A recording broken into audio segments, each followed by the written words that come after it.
Thank you so much for joining us today. Uh, Before we jump into things, I think it would be great if you could just talk a little bit about your background, Troy, the journey you've gone on, so that our audience has a bit of an understanding of the things you've done.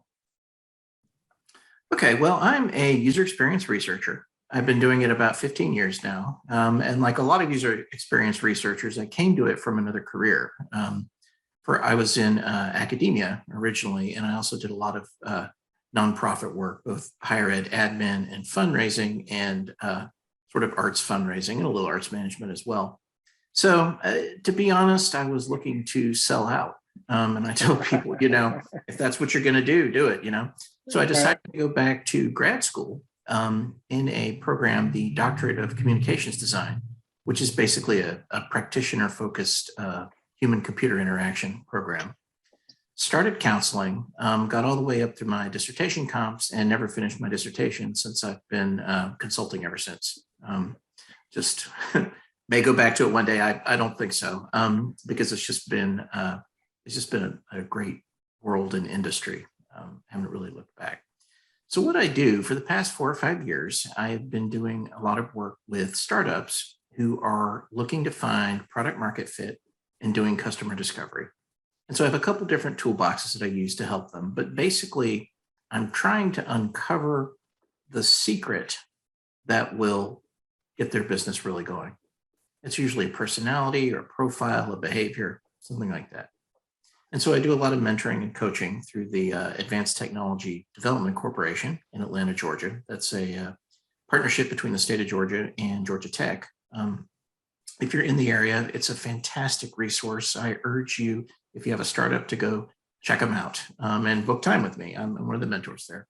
And other than that, I've been doing, private consulting and so on.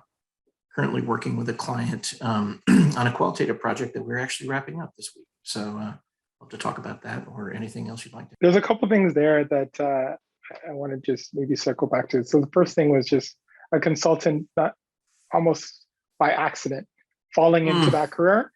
I've met quite a few consultants that's happened to, myself included, in terms of starting somewhere and then gravitating towards this career where you get an opportunity to work with different organizations at different times. So I think that's very interesting. The other piece that you talked about here is just the product market fit and really trying to work with organizations, understand that. And can you maybe talk a little bit more about some of the challenges around that? Like, why is it so hard? Why is it so hard in your mind? To start off, I think that everybody has a model of the world. And like every model, it's wrong. And the question is, how wrong is it and how useful is it, right? So when I'm working with, it all depends on where you are on the scale. If you are IBM or Coca-Cola, what I'm about to say is probably not as relevant to you. But if you are even a small to medium business or a startup, I would submit to you, the pattern I see is that people are thinking too big. You need to think smaller. And in fact, I think the world is getting smaller, not in a kind of, we are the world kind of way. But it's going to be more and more and more about smaller groups of people who really, really like you. So we're seeing this with products. We're seeing this, especially with product market fit. Because if you can find those people and appeal to them, they will tell people who are adjacent to them, and that's how you grow. That's the most effective pattern I've seen. But if you're going out saying, nobody really says our product is for everybody, but they kind of think that way. Really, Crest toothpaste is kind of for everybody. They slice and dice it CPG and it's a whole thing. But a startup who's trying to figure out a new way to organize your electronic calendar, for example, that's not for everybody. And it's not even for people that you think it would be for. It's for a certain subset of those people. So the issue is people don't know much about this and they haven't been specially trained in it. And so one thing I like to do is bring that specialized UX researcher training to groups that don't have time to do it, frankly. And, like I say, if you're going to make a full-time hire, don't hire me, hire another salesperson, right? Just bring me in for spot help, right? As you grow and help you to, get your strategy down and so forth. I like that. And some of the things that I've been reading recently is just around the, hyper personalization, really understanding that subsegment, smaller group, what they need and catering to them. and actually having flexibility in your system where depending who's coming in, the experience they have could change. Yes. So maybe can you talk a little bit more about that in terms of just thinking smaller and like how do you Yes. see that in the future? Like what are going to be some of the important pieces for organizations to be able to do that, capitalize on that type of thinking as they go forward? Well, I guess one way to put it is be skeptical of scale. Now, if you've got, again, like a large corporation and the cylinders are firing and so forth, then this is not really relevant to you. I mean, frankly, there are Mm, smarter people, a lot more playbooks out there about mm, this. But if you're working small, imagine a personalized experience that is for only one kind of person. mm, It's not you sign in and you get 4 or 5 different experiences depending on who you are. It's one kind of person because your first job is to survive long enough to scale. And that's where I see a lot of these startups floundering, especially the ones outside the valley that don't have $1 billion of money to burn through, right? Who have smaller investments, who have to bootstrap through it. So what does small look like? I'll give you an example. This was on Twitter a couple of weeks ago. A guy I didn't know came up with a doctor finding app. Now, doctor finding is a problem that people have, especially when they move. I mean, I went through it because we moved to Greensboro just 6 months ago. So I had to do it. So I went about it in my traditional style, which is to research every doctor in the state of North Carolina, do some little, comparisons and so forth, and then come up with the best doctor on a series of factors. So I told my mother about this. And she said, "Oh, I would have just asked Mary." Mary is her friend, who's kind of a busybody, frankly, and just sort of knows everybody and is always like recommending things and so forth. So I realized then that my mother and I have different mental models of how to find a doctor. I believe in individual research. She believes that if a friend tells her, then it's sort of pre-vetted, right? Because it worked for the friend, so it'll work for her. Now, which of these is better? The answer is neither. The problem is I am never going to rely on a friend to recommend a doctor to me. She is never going to do the research to find a doctor like I would, even though it seems reasonable, it seems logical, doesn't it? You have to assume it's a barrier. So I told the guy, I said, well, okay, so why isn't this thing taken off? Social recommendations for a doctor? That sounds great. And he goes to me, yeah, I mean, it just, people are like, leaving feedback that they don't know if they can trust the doctor and so on. And basically, to make a long story short, an overwhelming number of his first adoptees were research doctor finders, not social doctor finders.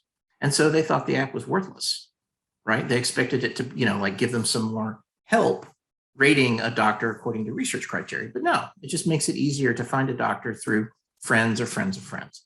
And that's great. It's just not what they wanted. And so that's what you have to be careful about. You may have a problem that's worth solving. You may actually have solved it. The people you're selling it to might not care, even though they quote unquote should, right? And that's all about their behavioral styles. We don't like to admit this. This is uncomfortable. We are a whole bundle of behavioral styles that basically predict what we're going to do in any situation. Most of them aren't that obvious, but that's what it is. Our reactions, all that stuff. Mental models are how we think of the world. And like I said, mental models are wrong. It's just how are they wrong and how useful are they, right?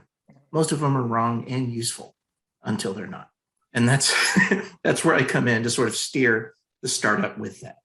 So that's what's hard because it doesn't seem logical, doesn't seem sensible. And if you're talking to an engineer, I mean, this stuff is just voodoo, Well, the rational choice would be, I know, dude, I know it would. I'm with you, but that's not how you're going to get rich with this mhm, solution to these mhm. people, right? So is some of the work you do around just trying to understand and articulate the mental models that people have Mm-hmm. so that individuals at the company can start thinking about what they're building differently?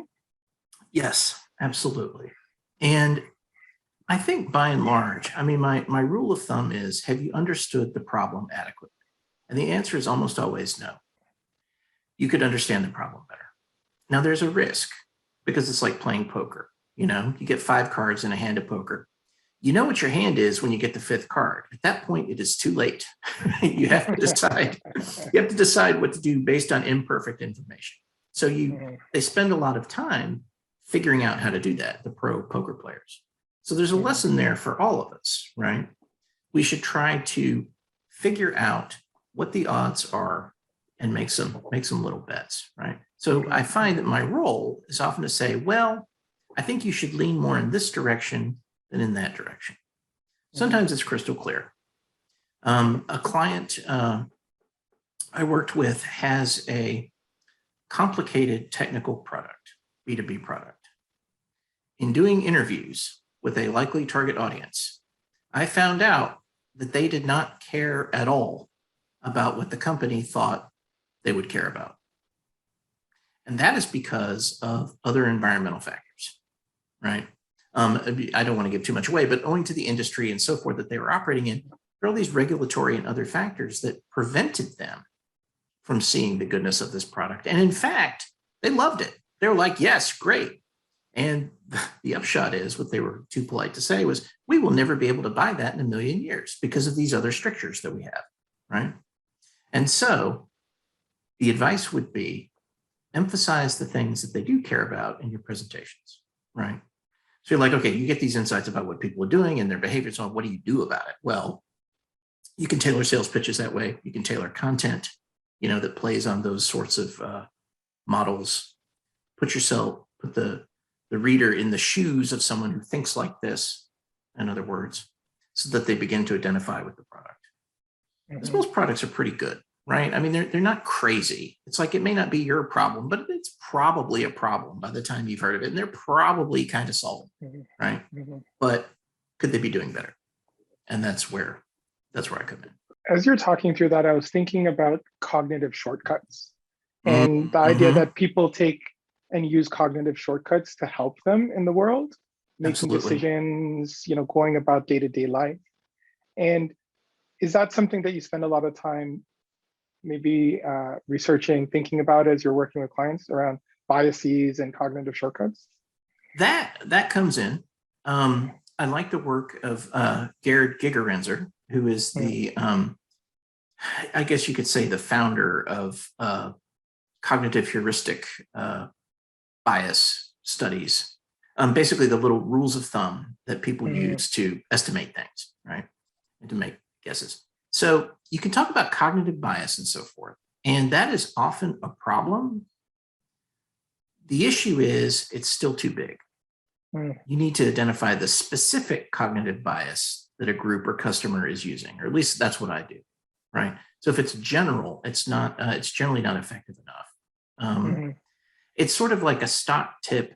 Well, tech stocks have tended to do pretty well over the long term. And I mean, this is true. It's even like vaguely helpful, but it's not helpful enough. Which tech stocks, right?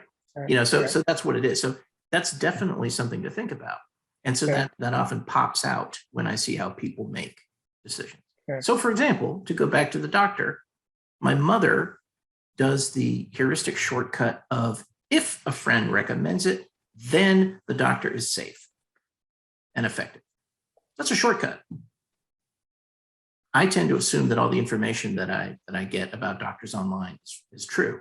That's my shortcut, right? So we're both operating on shortcuts there. And I like, that thought in terms of getting down to the next layer, because the other piece you could even add is like, when thinking about a doctor or, thinking about a medical professional, because your mom might be okay with getting a recommendation for a medical professional, but might not be okay getting a recommendation for, and I'm going to just throw something out there, like, a hairdresser, right? In different contexts, right?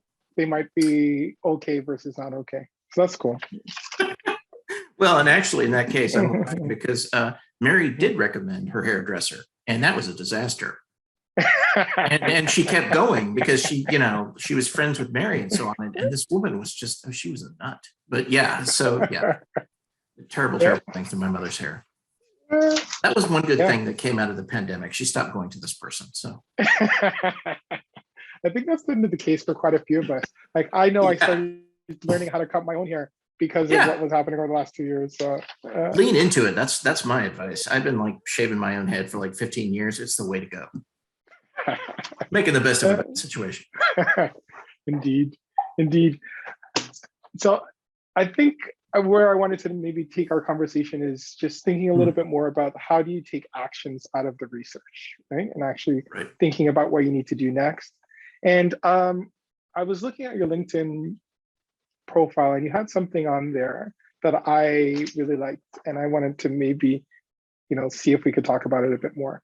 Sure. Every CEO I've ever talked to wished they knew what their customers think. I can tell you that, which is not that rare. I can tell you what to do about it, which is. And that really stood out to me, Troy, because that's what I see, right? In terms of getting insights is one piece, and it is tricky to get insights, but that's one piece. And then the next piece is, okay, and what now?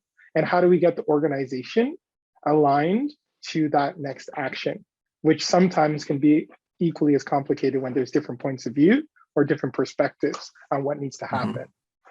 Absolutely. So, yeah, so maybe you could just talk a little bit about that in terms of why do you see that as rare? Why do you think that it's rare? And what do teams need to be able to do it better, actually turning that research insight into action? I'll talk about my own experience. So again, take this with a grain of salt. Don't try it at home. But your situation may well be different, right? Anyone listening to this. But what I found is it reminds me of when I used to teach freshman English. And so we would read something like we would read Act 4 of Hamlet or something like that. And then they'd have to write a paper on it. And so what I would get out of 30 students, I would get maybe 27 or 28 explanations of what had happened in scene 4 of Hamlet. A text, I knew what had happened there since I had read it many times, which is why I was teaching it. And so I would say, this is not, I don't need you to recapitulate it to show you understood it. My question is, so what? What are we going to do about this? What does this teach us? What's the larger point, right? So when I come to it, I think a lot of times your function sort of takes over your world. And you don't always think of it in bigger picture terms. You're just, I see a lot of researchers, frankly, who show up and it's like, well, it's our job to research and to deliver insights. Why? It's so a lot of people also complain that people don't see the value of UX. And that's why, you're not hired to just sort of like turn the widgets of a research. How are you going to move the needle, right? What effect is this going to have on the business? And that's what you should focus on, in my opinion, because then you will be taken seriously. You'll be taken very seriously. Now, so part of that, how do we align the organization? Well, that's big question number 2. And the way I've solved it is by not joining organizations. This is not a perfect way, but it's one way, right? Because people will often listen to the outsider, even if he's just repeating what their own people are already telling them, right? The consultant voice is the one that gets heard. And the savvy consultant will know to find out what people are saying and then feed it back, right? So change what happens. More importantly, I found that you've got to look at your function. The smaller and more skin in the game an organization is, the better I've found it for me. Project I'm working on right now, I'm working directly with a senior vice president, and we'll have another face-to-face meeting with the 2 CEO owners of the company. It's about 150 million a year ARR company next week. And they have been incredibly involved throughout, and lots of changes happening because believe me, there's some resistance to this in this organization, but the change is happening because the owners have skin in the game and they know their business backward and forward, and you've never heard of them, but they are very, very good. And so they're looking for people who can help do that. And that's who I prefer to work with. So seeing a lot of big firms, you get a great salary, you get all these benefits. After some scrambling, you really don't have to break your neck every day at work anymore. And that's when it tends to fall away. When it tends to just be about performing a function instead of actually making change. And so it's not that my way is better. It's that it's the only way I can be. And so I would also recommend people, make sure you know what your way is and what the advantages and the disadvantages are. So, I mean, I've scrambled for work many times. Hungry lion out on the plain, like chasing down antelope, miss that one, miss that one, miss that one, miss that one, and then you catch one, right? And that's how it is. So it would be, more stability is not really something to look for in what I do, right? Because that's part of the path. So you sort of have to understand yourself, I guess, and understand what the research function is where you are and what it's for. It may be just, passing along communication to other groups. A lot of development work is these days. It's passing files back and forth, which is, it pays very well. It's very stable. So, it's just not for me. I feel like there's two things in that, Troy. So understanding yourself as well as understanding the organizations, right, that you potentially could walk into, and understanding, the ones that maybe you can have the type of impact, right, that can lead to some changes. Other ones where, maybe you can't do it right now, right? It would take a lot of work to get there. And other ones where maybe just in the role you're in, it's not going to happen. And you got to be clear-eyed about this, because a lot of times the little voices will come up. Well, what about the mortgage? Well, what about what your parents think? What about what you told your friends you were doing? All that. And I mean, that's the thing, if you're going to listen to those voices, that's okay. But just, make that choice, right? So I think really that's what design experience is learning to situate yourself properly for you and for whatever environment you are. I spend a lot of time telling founders this too, because a lot of them, especially outside the Valley, are really, really seduced by big company pilot programs. So they want to approach this big corporation. I won't name any names. It's got a pilot program. Hey, we'll do a pilot of your service for $75,000. That's a great sale. It just happens to take 5 or 6 months. But at the end of the day, it tends not to go anywhere. Every once in a blue moon, the company will buy the startup, but that's an unlikely thing outside Silicon Valley, right? And people think, well, they're big. This is a program. They've got money. It must be for me. No, usually it's not. Usually you're trying to do a different thing. They can't serve the customers that you need to serve, et cetera, et cetera, et cetera. There's a million different things. So it's not only revenue, but the right revenue for you.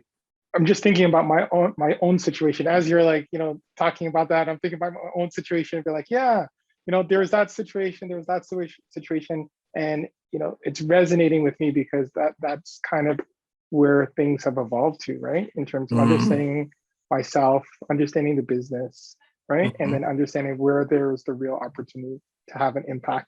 So something else that I also wanted to talk to you about, Troy, was just around some of the new things that are happening, right? So there's a few different emerging areas, and you've been in the UX business for quite a while. So you've seen a few different things emerge over the time. And, some of the things that I've seen you talking about is like, crypto, Web 3.0, some of these things. And my question to you really is, as you start to think about emerging areas, so, how do you think of designing, right, differently for something that the needs haven't been defined because people don't really know what it is yet, right? Versus something where there's a lot of historical knowledge and maybe familiarity, right, with the idea and concept. Thinking about this, and I mean, former academic, so I was always interested in the history of ideas, and I've kept up with it. Maybe more than I should, it hurts my practice sometimes, but nonetheless, it's a fascinating area. And the one thing you can come out with is that everybody is always wrong, always about everything. And there are many reasons for this, mainly because we're terrible at imagining the future. We're also really terrible at imagining the past. I see a whole bunch of, in the States anyway, people, Generation Y, early 30s, getting their first serious jobs. And it's amazing, all the stuff that I know that they don't know. Not about work or anything like that, but just like basic history, what the 70s were like, what stagflation is. I mean, things like that. So it's really, really tricky because their ideas about what the future can be are going to be much more different than mine, right? So when you're looking at these emerging areas, you have to try and guess what it's going to be for. And I mean, just to be indelicate for a moment, the classic answer is porn. The future will be about porn. Whatever it is, they're going to use it for porn. That's how things take off. And I hate to say it, but there we are. All the way back to the printing press. probably the wheel. I don't know. Oh, now I can drive to my date, whatever it is. But so other than that, it's up for grabs.